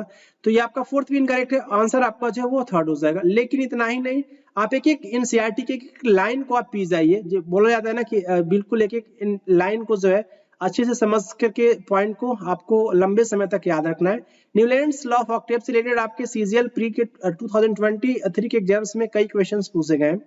तो इनके द्वारा ये जो आपका ये लॉ जो दिया गया था, क्वेश्चन में दिया गया था, एक बार पूछा गया था कि लॉ कब दिया गया था, तो 1865 ऑप्शन में था। 1866 में बेसिकली आपके एनसीईआरटी का फैक्ट कहता है 1866 में दिया गया था। तो यहाँ पे देख सकते हैं न्यूलैंड्स के द्वारा जो आपके ये इंग्लिश साइंटिस्ट थे, ये बोल सकते हैं कि अंग्रेज थे, और ये इनके द्वारा ये इस पर्टिकुलर लॉ को दिया गया था। Lowest atomic mass hydrogen and आपका ये एंड हुआ था थोरियम पे, जो आपका 56 एलिमेंट था। इसी स्टेटमेंट से आपका क्वेश्चन पूछा गया था, आप यहाँ पे देख सकते हैं। और ये मैं जो पॉइंट डिस्कस कर रहा हूँ एनसीईआरटी का है, ये पॉइंट मैं डिस्कस कर रहा हूँ class 10th NCERT science. Clear. उसके साथ साथ उनके द्वारा पाया गया था कि प्रत्येक 8वां जो एलिमेंट है जो प्रॉपर्टीज को क्या कर रहा है कि वो सिमिलर उसमें प्रॉपर्टीज देखने को मिलता है पहले के जैसे। जैसे मान लीजिए कि यहाँ पे उनके द्वारा एक जो है वो जैसे आपने सुना होगा सारे गामा, तो यहाँ पे देखिए सारे गामा पा दा नी, ये आपका 7 हो रहा है, 1 2 3 4 5 6 7। फिर आपका ये 8वां एलिमेंट फिर से जो है प्रॉपर्टीज को रिपीट कर रहा है पहले के जैसा। तो इनके द्वारा ये ऑब्जर्व किया गया था, इसलिए इनके लॉ को बोलते हैं Newlands law of octaves. Clear. उसके साथ उनके द्वारा ये कंपेयर भी किया गया था जो है जो आपका म्यूजिक में देखने को मिलता है octaves found in the music, और इसलिए इसके लॉ को हम लॉ ऑफ ऑक्टेव्स कहते हैं, न्यूलैंड्स लॉ ऑफ ऑक्टेव्स। और न्यूलैंड्स ऑक्टेव्स में जो आपका प्रॉपर्टीज था लिथियम एंड सोडियम, ये बेसिकली जो है आपका ये सेम देखने को मिला था, लिथियम एंड सोडियम। उसके साथ साथ ये सोडियम का जो है ये आपका 18 एलिमेंट था, सोडियम जो है आपका जो 8 एलिमेंट, सोडियम आपका 8 एलिमेंट था after lithium, clear. Beryllium and magnesium आपका ये दोनों का कैरेक्टर एक दूसरे से मिल रहा था, बेरिलियम एंड मैग्नीशियम का। यहाँ पे आप देख सकते हैं जो है इस पर्टिकुलर ग्रुप में जो है हाइड्रोजन, उसके साथ साथ फ्लोरीन, क्लोरीन, कोबाल्ट एंड निकल को के द्वारा रखा गया था इसी हैलोजन वाले ग्रुप में, ब्रोमीन के साथ। यहाँ पे देख सकते हैं lithium, sodium, potassium, copper and rubidium. यहाँ पे देखिए जो है बेरिलियम, मैग्नीशियम, कैल्शियम, ये आपका जो जिंक और ये आपका स्ट्रोंशियम। यहाँ पे बोरॉन, एल्युमिनियम, क्रोमियम, अट्रियम और ये आपका जो है ये आपका सेरियम एंड ये क्या एल आपका जो है लेंथनम होता है, क्लियर। यहाँ पे कार्बन, सिलिकॉन, ये आपका tellurium, indium and zirconium, nitrogen, phosphorus, ये आपका मैग्नीज, ये आर्सेनिक एंड ऑक्सीजन, सल्फर, आपका ये Fe कौन सा एलिमेंट होता है, क्या बताएंगे Fe के बारे में। और ये है आपका जो Se, क्लियर। तो ये Se आपका जो सेलेनियम होता है। उसके बाद में ये देखा गया कि जो आपका लॉ ऑफ ऑक्टेव्स जो है ना आपका एप्लीकेबल है केवल और केवल आपका ये कैल्शियम तक। उसके बाद से ये कैल्शियम, आफ्टर कैल्शियम प्रत्येक आपके जो 8 एलिमेंट, ये आपका जो है ये पॉज नहीं उसकी प्रॉपर्टीज को देखने को मिल रहा था, same properties similar to that of the first. तो आपका ये जो है लॉ बोल सकते हैं कि कैल्शियम पे आते आते आपका इनका ये लॉ क्या होता है, इनवैलिड हो जाता है, क्लियर। और ये जब ये न्यूलैंड लॉ ऑफ ऑक्टेव्स दिया गया था इनके द्वारा, तो एज्यूम किया गया था कि जो है ओनली 56 एलिमेंट को एज्यूम करके जो है वो दिया गया था, क्लियर। और उनके द्वारा जो है ये नेचर में केवल और केवल उसमें 56 एलिमेंट ही थे। उसके बाद से जो है उनके द्वारा ये कहा गया कि no more element would be discovered in the future, clear. ये भी उनके द्वारा प्रिडिक्ट कर दिया गया था। उसके साथ साथ जो है ये fit element into the table, उनके द्वारा टेबल में फिट किया गया था न्यूलैंड्स के द्वारा जो है। और इनके द्वारा 2 elements in the same slot, 2 elements को एक ही स्लॉट में रखा गया था। लेकिन आपको याद रखना है कि unlike elements under the same note, जैसे कि कोबाल्ट एंड निकल, यहाँ पे देख सकते हैं कोबाल्ट एंड निकल को एक ही जगह पे रखा गया है। और ये बोल सकते हैं कि वहां पे आपको हैलोजन भी नजर आ रहे होंगे, क्लियर। तो और उसके साथ साथ यहाँ पे देखिए जो है एक ही फ्लोरीन के कॉलम में, क्लोरीन एंड ब्रोमीन के कॉलम में बोल सकते हैं। और इनका जो ये जो प्रॉपर्टीज था काफी डिफरेंट प्रॉपर्टीज देखने को मिला था इन एलिमेंट्स का। आयरन जिसका प्रॉपर्टीज कोबाल्ट एंड निकल से जो आपका रिजेंबल कर रहा था, क्लियर। और उसके साथ साथ जो है आप यहाँ पे देख सकते हैं कि जो इनको लेकिन ये एक दूसरे से अलग रखा गया था। आयरन की प्रॉपर्टीज रिजेंबल कर रही थी, मिलजुल रही थी कोबाल्ट एंड निकल के साथ, लेकिन इनको जो अलग रखा गया था। यहाँ पे Fe को देख लीजिए, Fe आपको ये नजर आएगा। Fe कहाँ है आपका, आयरन आपका जो है वो कहाँ है, Fe, यहाँ पे आयरन, क्लियर। Fe ये आपका आयरन है। और उसके साथ साथ जो है यहाँ पे आपका जो है कोबाल्ट एंड निकल, कोबाल्ट एंड निकल को भी आप देख लीजिए, यहाँ पे इनकी लोकेशन है। तो यहाँ पे ये वेरिएशन देखने को मिला था। उसके साथ साथ जो है जब आपकी डिस्कवरी हुई नोबेल गैसेस की डिस्कवरी हुई, जैसे कि आपका helium, neon, argon, krypton, xenon, radon and oganesson, एक ही साथ में बता दिया आपके नोबेल गैसेस के नाम। तो जब आपके नोबेल गैसेस की डिस्कवरी हुई उसके बाद से क्या हुआ कि जो आपका लॉ ऑफ ऑक्टेव्स है ना बिल्कुल आपका इररिलेवेंट हो गया। और न्यूलैंड्स लॉ ऑफ ऑक्टेव्स अगर पूछ लिया जाए आपसे जो है केवल और केवल आपके लाइटर एलिमेंट के लिए आपका ये एप्लीकेबल था, हैवी एलिमेंट के लिए नहीं। ये केवल और केवल लाइटर एलिमेंट के लिए आपका ये एप्लीकेबल था न्यूलैंड्स लॉ ऑफ ऑक्टेव्स। मैंने पूरा जो है जो भी कंटेंट था आपका एनसीईआरटी का एक पॉइंट में आपको अच्छे से समझाया। और यहाँ से अगर क्वेश्चंस बनेंगे आपके एसएससी सीजीएल मेंस 2023 के एग्जाम्स में तो आप आसानी से इन क्वेश्चंस को सॉल्व कर पाएंगे। नेक्स्ट क्वेश्चन की तरफ मूव करेंगे। आपको बताना है इंडियन म्यूजिशियन रविशंकर जी के द्वारा बेसिकली जो है ये फर्स्ट ग्रैमी अवार्ड जो है 1968 में जो है वो जीता गया था, best chamber music performance.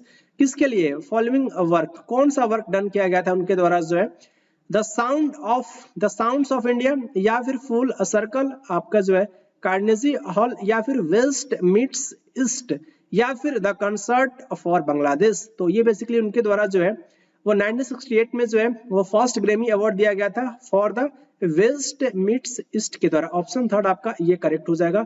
Ravishankar को आप यहाँ पे इमेज में देख सकते हैं, ये सितार वादक है। और उसके साथ साथ जो इनको भारत रत्न भी दिया जा चुका है 1999 में, और ये क्वेश्चन ऑलरेडी पूछा जा चुका है आपके एसएससी के एग्जाम्स में। उसके साथ साथ जो है इनको ग्रैमी अवार्ड मिला था best chamber music performance for किसके लिए, वेस्ट मीट्स ईस्ट के लिए।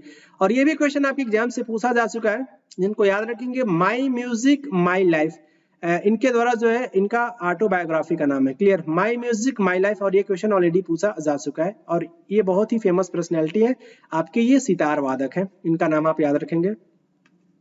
मगध महाजनपद से क्वेश्चन पूछा गया है, आपको बताना है कि जो है मगध महाजनपद किन नदियों से आपका ये घिरा हुआ था। Ganga and Son, Ganga and Yamuna, Ganga and Jhelum, Ganga and Ghaghara. तो गंगा एंड सोन दो नदियों से आपका ये मगध जनपद जो आपका ये घिरा हुआ था।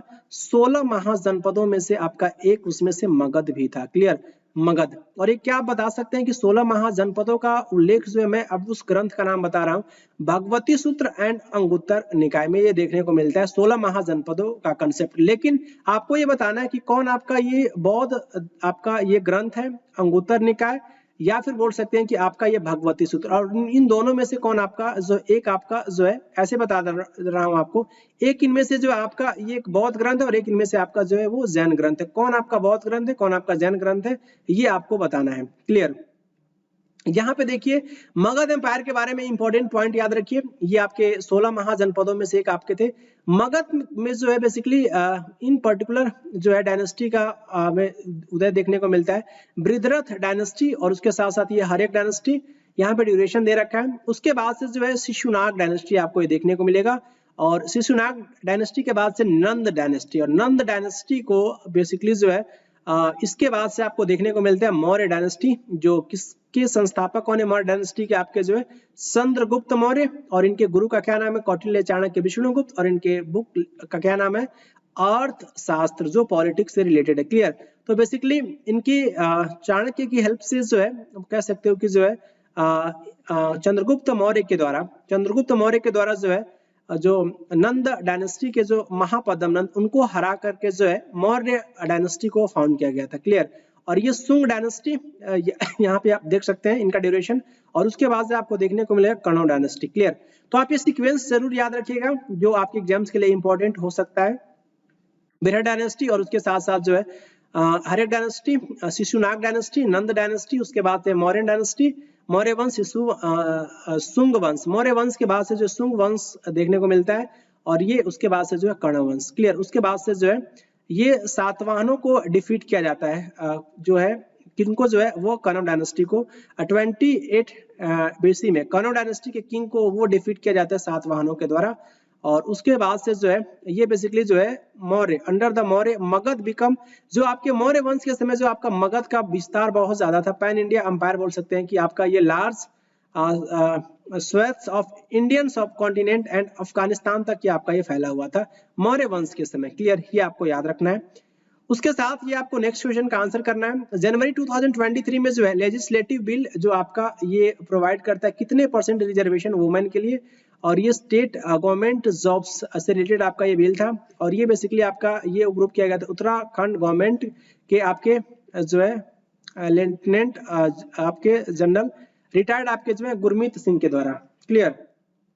तो ये बेसिकली इसका आंसर क्या होगा, वो 30% जो है बेसिकली आपका ये जो है वुमेन को रिजर्वेशन देखने को मिला था इस पर्टिकुलर लेजिस्लेटिव बिल के द्वारा, क्लियर। ऑप्शन फर्स्ट आपका ये करेक्ट हो जाएगा, इनको आप खुद से रीड कर लीजिएगा।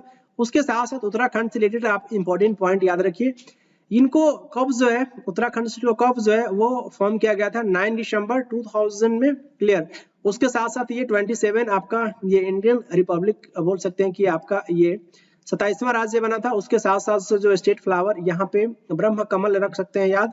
उसके साथ साथ जो state tree rhododendron, state tree आपका जो है ये बोल सकते हैं कि आपका वुरंस, या फिर जो है ये आपका रोडोडेंड्रॉन याद रखेंगे, काफी इंपॉर्टेंट है। उसके साथ साथ स्टेट एनिमल मस्क डियर, और ये आपका जो स्टेट बर्ड मोनल, स्पोर्ट आपका जो है फुटबॉल, और ये नंबर ऑफ विधानसभा मेंबर्स आपके 71, जिसमें से 70 आपके इलेक्टेड और फर्स्ट आपके एक जो है आपके नॉमिनेटेड होते हैं, और ये बेसिकली आपके scheduled caste in the legislative assembly 13, और ये number of scheduled tribes member in the legislative assembly आपके 2, और ये मेंबर ऑफ लोकसभा काफी इंपॉर्टेंट है 5, और ये सीट ऑफ राज्यसभा ये पूछा जाता है एसएससी के एग्जाम्स में लोकसभा नंबर ऑफ सीट आपको याद रखना है, लोकसभा में कितनी सीटें हैं उत्तराखंड से आपके जो 5, राज्यसभा की कितनी सीटें हैं 3, क्लियर 3 सीटें। और ये schedule caste reserved Lok Sabha constituency आपका ये 1 और नंबर ऑफ डिस्ट्रिक्ट कितने हैं उत्तराखंड स्टेट में तो 13। इंडियन कॉन्स्टिट्यूशन के किस आर्टिकल में ये पॉइंट मेंशन है, empowers the parliament to establish additional courts for better administration of law made by it, clear. तो ये बेसिकली अब मैं हिंदी में भी रीड कर दे रहा हूँ, भारतीय संविधान का कौन सा अनुच्छेद संसद को उसके द्वारा बनाए गए कानूनों के बेहतर प्रशासन के लिए अतिरिक्त अदालतों की स्थापना करने का अधिकार देता है। आर्टिकल 253, आर्टिकल 247, आर्टिकल 248 या फिर आर्टिकल 246। तो ये पॉइंट मेंशन है आर्टिकल 247 में, ऑप्शन सेकंड आपका ये करेक्ट हो जाएगा। इतना ही नहीं, पार्ट नंबर 11 ये आपका रिलेटेड है relation between the union and the state. Chapter first में आपको देखने को मिलेगा लेजिस्लेटिव रिलेशंस, आर्टिकल 245 से लेकर के आर्टिकल 255 तक। जो आपके ऑप्शन में थे यहाँ पे देख लीजिए, ये भी क्वेश्चन पूछा गया था। 247 में क्या मेंशन है, ये पार्लियामेंट को पावर है, बोल सकते हैं कि provide for the establishment of certain additional courts. उसके साथ साथ 246 में क्या मेंशन है, सब्जेक्ट मैटर ऑफ लॉ जो पार्लियामेंट के द्वारा बनाया जाता है, और ये आपका जो है and by the legislatures of state, clear. ये पॉइंट मेंशन है। आर्टिकल 246 ए में क्या मेंशन है, आर्टिकल 246 ए में special provision with respect to goods and services tax, clear.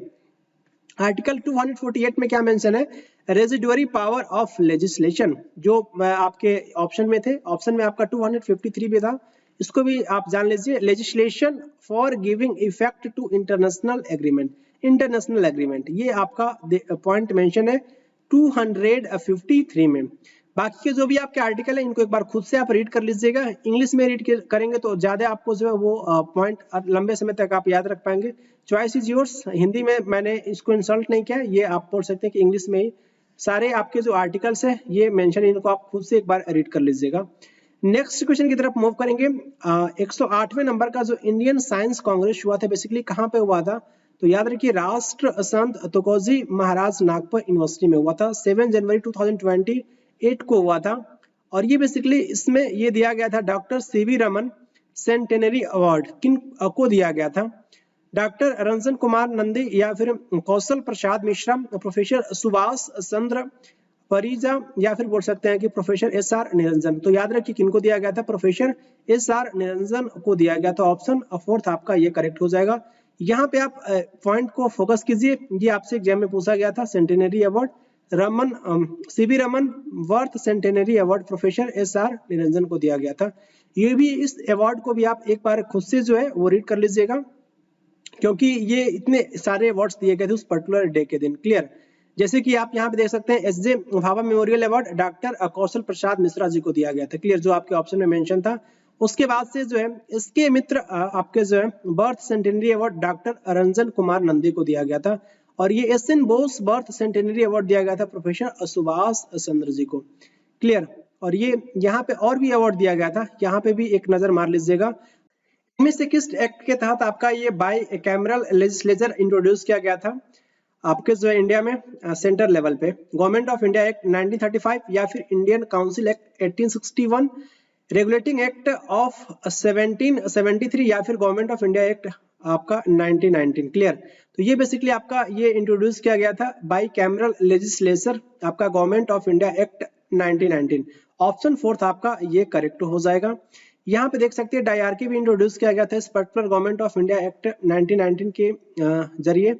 और ये बेसिकली जो है यहाँ पे देख सकते हैं बाई कैमरल जो है इंट्रोड्यूस किया गया था इस पर्टिकुलर, जो आपका ये बाई कैमरल जो होता है ना सेंट्रल आपका लेजिस्लेचर बाई कैमरल, ये जो बेसिकली आपका ये लोअर हाउस जो आपका लेजिस्लेटिव असेंबली जो आपका 145 मेंबर्स थे, जो बोल सकते हैं कि वो इसका ड्यूरेशन था 3 इयर्स टर्म्स, क्लियर।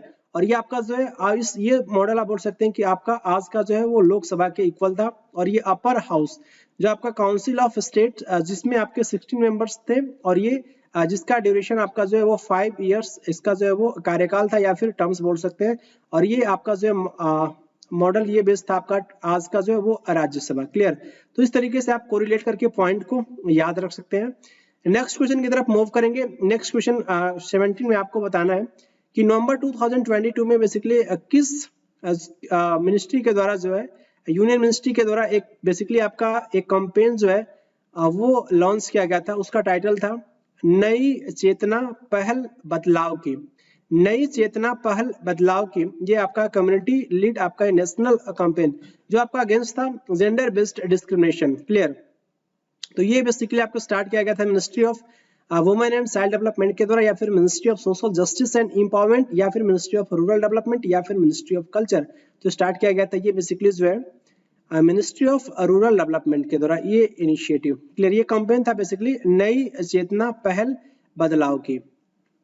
क्लियर, ये आपके रूरल डेवलपमेंट श्री गिरिराज सिंह, ये आपके यूनियन मिनिस्टर बोल सकते हैं रूरल डेवलपमेंट के, श्री गिरिराज सिंह के द्वारा ये बेसिकली आपका ये मिनिस्टर आपके लॉन्च किया गया था। ये आपका मंथ लॉन्ग आपका ये कैंपेन टाइटल था नई चेतना पहल बदलाव की। नई चेतना पहल बदलाव की। क्लियर, और ये बेसिकली इसके बारे में याद रखेंगे। नेक्स्ट क्वेश्चन की तरफ मूव करेंगे। आपको बताना है कि जो है 1982 में जो है इनमें से किस पर्टिकुलर ऑर्गेनाइजेशन को स्टैब्लिश किया गया था, जो फैसिलिटी प्रोवाइड किया गया था जिस पर्टिकुलर ऑर्गेनाइजेशन के द्वारा जो है फार्मर्स को, किसानों को। तो बताइए, सिडबी या फिर आईएफसीआई या फिर एनईडीएफआई, नेडफी या फिर नाबार्ड। तो ये बेसिकली 1982 में स्टैब्लिश किया गया था नाबार्ड को। क्लियर, यहाँ पे देख सकते हैं national bank for agriculture and rural development. कभी कभी तो आपके एग्जाम्स में नाबार्ड का फुल फॉर्म ही पूछ लिया जाता है, तो आप याद रखेंगे। उसके साथ साथ ये आपका जो है ये एपेक्स रेगुलेटरी बॉडी होता है overall regulation of regional rural banks का। क्लियर, और ये बेसिकली रिकमेंडेशन याद रखिए बी जो है शिवा रमन, ये कमेटी के जो है रिकमेंडेशन पे नाबार्ड को एस्टैब्लिश किया गया था 12 जुलाई 1982 को। क्लियर, ये आप इसका लोगो देख सकते हैं। यहाँ पे आपका ऑप्शन में था small industry development bank of India SIDBI, तो आपका ये एपेक्स रेगुलेटरी बॉडी है और जो बेसिकली आपका ये लाइसेंस रेगुलेट करता है micro small and medium enterprise finance companies को। हेडक्वार्टर आपको लखनऊ में देखने को मिलेगा। इसको स्टैब्लिश किया गया था जो है 2 अप्रैल 1990 को। क्लियर, यहाँ पे सिडबी का लोगो देख सकते हैं। नेक्स्ट आपका ऑप्शन में था NEDFi, north eastern development finance corporation limited. ये आपका एक पब्लिक लिमिटेड कंपनी है जो आपका रजिस्टर्ड किया गया था अंडर द कंपनीज एक्ट 1956, कब जो है 9 अगस्त 1995। और ये आपके शेयर होल्डर्स बोल सकते हैं कॉर्पोरेशन, जैसे कि आपका आईडीबीआई, एसबीआई, एलआईसीआई। क्लियर, ये आपका एलआईसी होगा ना, एलआईसी, सिडबी, आईसीआईसीआई और आईएफसीआई, और ये आप देख सकते हैं जीआईसी, और ये आपके इसके कुछ सब्सिडरीज नेडफी, आप इनको यहाँ पे देख सकते हैं। ये बेसिकली आपका एक लोगो था। Clear, industrial finance corporation of India IFCI, इनके बारे में याद रखिएगा। ये बेसिकली जो है इसको सेटअप किया गया था जो है स्टैट्यूटरी आपका ये कॉर्पोरेशन है industrial finance corporation of India 1948 में, जो आपका ये प्रोवाइड करता है medium and long term finance किसको, जो है इंडस्ट्री को। इतना सफिशिएंट इनके बारे में याद रखने के लिए आपको ये नहीं भूलना है, India industrial finance corporation of India IFCI. आपको बताना है कि जो है बेसिकली 12 जनवरी आपका जो है 2022 को जो राष्ट्रीय युवा दिवस के रूप में जो है वो मनाया जाता है। बोल सकते हैं कि विवेकानंद जी का जो है, स्वामी विवेकानंद जी का आपका ये बर्थ एनिवर्सरी होता है 12 जनवरी को राष्ट्रीय युवा दिवस मनाया जाता है। तो इसमें बेसिकली जो है आपके 82 बेसिकली जो है इस दिन जो है भारत सरकार ने जो है देश के 82 सर्वश्रेष्ठ किनको जो है वो पुरस्कार दिए थे, इंजीनियर्स, एग्रीप्रेन्योर्स या फिर बोल सकते हैं डॉक्टर्स या फिर टीचर्स। तो ये अवार्ड दिया गया था गवर्नमेंट ऑफ इंडिया के द्वारा जो है एग्रीप्रेन्योर्स को। क्लियर, तो ये बेसिकली जिनका जो है संबंध किससे था, एग्रीकल्चर से था। तो ऑप्शन सेकंड आपका ये करेक्ट हो जाएगा। क्लियर, आप इनको यहाँ पे रीड कर सकते हैं। नेक्स्ट क्वेश्चन की तरफ मूव करेंगे। नेक्स्ट क्वेश्चन आपको बताना है कि जो आपका ये जो 5 ओशियन है, Pacific, Indian, Atlantic and Antarctic ocean, तो इसमें बेसिकली जो है आपको लार्जेस्ट टू स्मॉलेस्ट आपको ये अरेंज करना है। तो सबसे बड़ा तो आपका ये पैसिफिक ही होगा, उसके बाद से आपको देखने को मिलेगा अटलांटिक, PAI, एक मैं आपको ट्रिक भी बता चुका हूँ PAISA, इससे आपका ये सॉल्व हो जाएगा। सबसे पहले आपका जो है सबसे जो बड़ा जो है आपका ये पैसिफिक, देन आपका जो है अटलांटिक, देन आपका जो इंडियन, देन आपका जो है साउदर्न ओशियन और उसके बाद से आर्कटिक ओशियन। तो पैसिफिक के बाद से आपको देखने को मिलेगा अटलांटिक, ये नहीं है आपका इंडियन वाला, तो करेक्ट इनकरेक्ट हो जाएगा। तो पैसिफिक के बाद से अटलांटिक, उसके बाद से इंडियन, देन उसके बाद से अंटार्कटिक, क्लियर। देन आपको देखने को मिलेगा अंटार्कटिक, पैसिफिक अंटार्कटिक नहीं, इंडियन ओशियन अटलांटिक नहीं, ये भी नहीं होगा। तो आंसर आपका ये सेकंड ही करेक्ट होगा, क्लियर। और यहाँ पे देख सकते हैं Pacific Atlantic Indian southern ocean and Arctic ocean, और यहाँ पे भी इमेज भी मैंने आपको शो किया है, मैप में भी देख सकते हैं। दीपिका पल्लिकल, इनका संबंध किस गेम से है? चेस खेलती हैं, स्क्वैश प्लेयर है, या फिर बिलियर्ड्स, या फिर क्रिकेट? तो इनका संबंध है दीपिका पल्लिकल का जो है वो स्क्वैश प्लेयर है। तो ऑप्शन आपका ये सेकंड आपका ये करेक्ट हो जाएगा। अदर स्क्वैश प्लेयर ने याद रखिए आपके जो है दीपिका पल्लिकल, या फिर बोल सकते हैं कि दीपिका कार्तिक, और ये आपका ज्योत्सना चिन्नप्पा, दोनों आपके ये फीमेल है। सौरभ घोषाल का भी नाम याद रखिए, उसके साथ से जो है महेश मंगोनकर, और ये आपका रमित टंडन, और ये हरिंदर पाल संधू, और ये विक्रम मल्होत्रा। इनके नाम आप याद रखिए, हो सकता है कि आपके एग्जाम्स में पूछ लिया जाए। नेक्स्ट आपको बताना है कि जो आपका कथक क्लासिकल डांस बेसिकली आपको सेलेक्ट करना है, इनमें से ग्रुप में से आपको सेलेक्ट करना है। तो ये बेसिकली आपके ये ऑप्शन है जो है आपका फर्स्ट जो है अलार्मेल वल्ली, और ये आपका जो है मालविका आपका स्वरूपकई। नाम भी कुछ थोड़ा सा अटपटा सा है, लेकिन आप क्या कीजिए, आपको कुछ कुछ सुना सुना सा नाम लग रहा है, ऑप्शन आपका जो है यामिनी कृष्णमूर्ति का भी नाम आपने सुना होगा, और उसके साथ साथ सितारा देवी। सितारा देवी बेसिकली जो है ये कथक डांसर है, इनका नाम तो मैं बोला भी हूँ आपसे को याद रखने के लिए। सितारा देवी, इनका संबंध जो है वो कथक से है, और उसके साथ साथ ही आपका जो है सरस्वती सेन एंड उर्मिला नागर। तो ये बेसिकली ये जो आप देख रहे हो, ये जो ग्रुप है, ग्रुप थर्ड, ये तीनों ही बोल सकते हैं कि आपके कथक डांसर है। तो इसका आंसर आपका ये थर्ड हो जाएगा, सितारा देवी, सरस्वती सेन, और ये उर्मिला नागर। इतना ही नहीं, आप हर एक बोल सकते हैं कि संगीत नाटक एकेडमी अवार्ड्स दिया जा चुका है, इतने आपके जो कथक।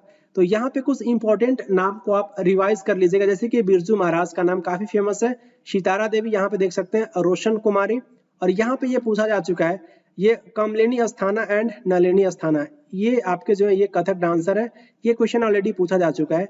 यहाँ पे देखिए सितारा देवी, उमा शर्मा, गोपी कृष्णा, रोशन कुमारी, बिरजू महाराज, इनको बेसिकली ये पद्म अवार्ड दिया जा चुका है, क्लियर। तो यहाँ पे और भी नाम है आपके गीतांजलि लाल, और ये आपका जो है शशि संखला, और ये आपका विजय शंकर, उमा डोगरा, क्लियर। जितेंद्र महाराज पुरु आपके जो है ददीस, और ये आपके जो है नंद किशोर कपोता, तो कपोते, क्लियर। तो एक बार इनको जो है आप खुद से रीड कर लीजिएगा, जो अगर आपके ऑप्शन में आएंगे इस टाइप के क्वेश्चंस, आपको अगर चूज करना होगा कथक डांसर, तो आप यहाँ से जो है वो चूज कर सकते हैं। और ये क्वेश्चन पूछा जा चुका है, ईश्वरी प्रसाद, ये आपके फाउंडर है लखनऊ घराना के, ये आपके फाउंडर है, क्लियर। नेक्स्ट क्वेश्चन 23 जो आपको बताना है, अंडर स्टैट्यूटरी आपके लिक्विडिटी रेशियो, जो आपका ये कमर्शियल बैंक्स जो होता है आपका रिक्वायर्ड होता है कीप अ फ्रैक्शन ऑफ, किसके फॉर्म में, जो ये किसका आपका ये फॉर्म होता है आपका लिक्विड एसेट का, सेविंग डिपॉजिट्स का, करंट डिपॉजिट्स का, या फिर total demand and term deposits का, या फिर टर्म डिपॉजिट्स का। तो ये बेसिकली आपका स्टैट्यूटरी लिक्विडिटी रेशियो जो आपका ये कमर्शियल बैंक का ये रिक्वायर होता है, कीप अ फ्रैक्शन ऑफ, कुछ भाग जो है आपको रखना होता है total demand and term deposits का। वही आपसे एसएलआर के बारे में पूछा है, तो ये तो मैं वीडियो नंबर 16 में भी मैं आपको बताया था सीआरआर के बारे में, और उसके बाद से जो है एसएलआर के बारे में, स्टैट्यूटरी लिक्विडिटी रेशियो। तो बेसिकली कमर्शियल बैंक को जो है वो रखना होता है फ्रैक्शन, कुछ भाग रखना होता है total demand and term deposits का। ऑप्शन थर्ड आपका ये करेक्ट हो जाएगा। अभी भी नहीं समझ में आ रहा है तो इसको आप एक बार खुद से थोड़ा सा रीड कीजिएगा। Statutory liquidity ratio, liquid assets that is cash that the commercial banks must hold with themselves on daily basis as a portion of their total deposits, clear। ये इंपॉर्टेंट पॉइंट है, इनको खुद से एक बार और रीड कर लीजिएगा। क्वेश्चन नंबर 24 आपको बताना है दीवाने इंसा, ये बेसिकली जो आपका ये देखने को मिला था जो है आपको बताना है कि हेड ऑफ द दीवाने इंसा, जो आपका डिपार्टमेंट अंडर द दिल्ली सल्तनत, दिल्ली सल्तनत का एक बोल सकते हैं डिपार्टमेंट था। तो इस पर्टिकुलर डिपार्टमेंट के हेड कौन थे आपके जो है वकीलेदर, या फिर आमिर दद, या फिर बोल सकते हैं कि बरीदे मुमलिक, या फिर दवीरे खास। तो कौन थे आपके जो है दीवाने इंसा के डिपार्टमेंट के जो आपके हेड कौन थे, तो दाविरे खास। ऑप्शन फोर्थ आपका ये करेक्ट हो जाएगा। यहाँ पे दीवाने वजारत के बारे में याद रखिए, आपका डिपार्टमेंट ऑफ रेवेन्यू था, और ये हेड किया जाता था जो है वजीर के द्वारा। दीवाने अर्ज ये आपका जो है military department of military head किया जाता था आपका जो है आरिज मामलिक, क्लियर। और ये आपका दीवाने इंसा, ये आपका जो है डिपार्टमेंट ऑफ रॉयल कॉरेस्पॉन्डेंस, और ये आपका हेड किया जाता था दाविर इंसा, जो आपके क्वेश्चन में पूछा गया था। और ये दीवाने रिसालत, department of foreign affairs. Clear. Next आप ये लिस्ट है जिसको आप याद रखिएगा, क्योंकि हो सकता है कि आपके एग्जाम्स में इस टाइप से भी क्वेश्चन पूछा जाता है कि दीवाने रिसालत ये आपका कौन सा डिपार्टमेंट था, तो ये आपका डिपार्टमेंट ऑफ अफेल था। दीवाने अर्ज ये आपका मिलिट्री, डिपार्टमेंट ऑफ मिलिट्री था। दीवाने बंदेगन ये आपका डिपार्टमेंट ऑफ स्लेब्स। क्लियर। और ये आपका दीवाने क्वाजा ये मामलिक, डिपार्टमेंट ऑफ जस्टिस। और ये दीवाने इस्तियाक ये बेसिकली आपका डिपार्टमेंट ऑफ पेंशंस था। और ये आपका दीवाने मुस्तकराज ये आप डिपार्टमेंट ऑफ आपका जो है ये क्या था, इसके बारे में आप कंफर्म करके मैं आपको बता दूंगा, थोड़ा सा मुझे मिस्टेक लग रहा है। क्लियर। और ये आपका दीवाने खैरात ये बेसिकली क्या है, डिपार्टमेंट ऑफ चैरिटी। और ये आपका दीवाने को ही डिपार्टमेंट ऑफ एग्रीकल्चर। क्लियर। और उसके साथ साथ ये दीवाने इंसा डिपार्टमेंट ऑफ ये कॉरेस्पॉन्डेंस। क्लियर। नेक्स्ट और लास्ट क्वेश्चन बोल सकते हैं, इस पर्टिकुलर सेट का आपको आइडेंटिफाई करना है, बेसिकली अरेंज करना है आपको फॉलोइंग स्टेट्स को लिटरेसी रेट के बेस पे डिसेंडिंग ऑर्डर में अकॉर्डिंग टू 2011 सेंसस के अकॉर्डिंग। केरल, हिमाचल प्रदेश, हरियाणा। तो बेसिकली सबसे पहले तो आपको ये पता होना चाहिए इस पर्टिकुलर तीनों स्टेट का लिटरेसी रेट, तभी तो आप अरेंज करोगे।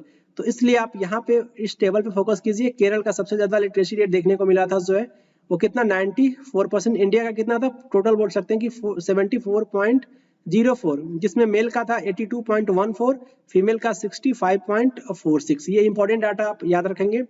उसके साथ से आपका ऑप्शन में था जो है वो हिमाचल प्रदेश, हिमाचल प्रदेश का 82.80।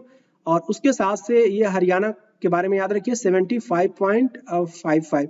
तो एक नंबर पे आपका जो है वो केरल, सेकेंड नंबर पे Himachal Pradesh and third number पे सबसे कम हरियाणा का, इन तीनों में से। तो इसका आंसर आपका क्या हो जाएगा, आपका जो जब इनको डिक्रीजिंग ऑर्डर में आप अरेंज करोगे, डिसेंडिंग या फिर डिक्रीजिंग ऑर्डर में, तो हो जाएगा आपका ABC। ऑप्शन फर्स्ट आपका ये करेक्ट हो जाएगा। बाकी सारे स्टेट के इंपॉर्टेंट पॉइंट में मेंशन कर दिया हूं। अगर आप अपने पर्टिकुलर स्टेट से बिलोंग करते हैं, जैसे कि मान लीजिए अगर बिहार से आप बिलोंग करते हैं, तो आपको ये पता होना चाहिए आपका लिटरेसी रेट 61.8, मेल का जो है 71.2 और ये फीमेल का 51.5। क्लियर। तो ये आपको याद रखना है। उसके साथ साथ जो है आप अगर पर्टिकुलर स्टेट से जो आप बिलोंग करते हैं तो आप याद रखिएगा पूरा ये लिस्ट मेंशन है इस पर्टिकुलर स्लाइड में। क्लियर। इसी के साथ बोल सकते हैं कि mission SSC CGL mains batch 2023 का जो आपका ये 100 वीडियोस का ये वीडियो नंबर 18 आपका ये कंप्लीट होता है। जो भी आपके रिमेनिंग वीडियोस है वो आपको देखने को मिलेंगे। तो मिलेंगे आपसे नेक्स्ट वीडियो में, वीडियो नंबर 18 में। तब तक के लिए खुश रहें, प्रसन्न रहें। Thank you very much.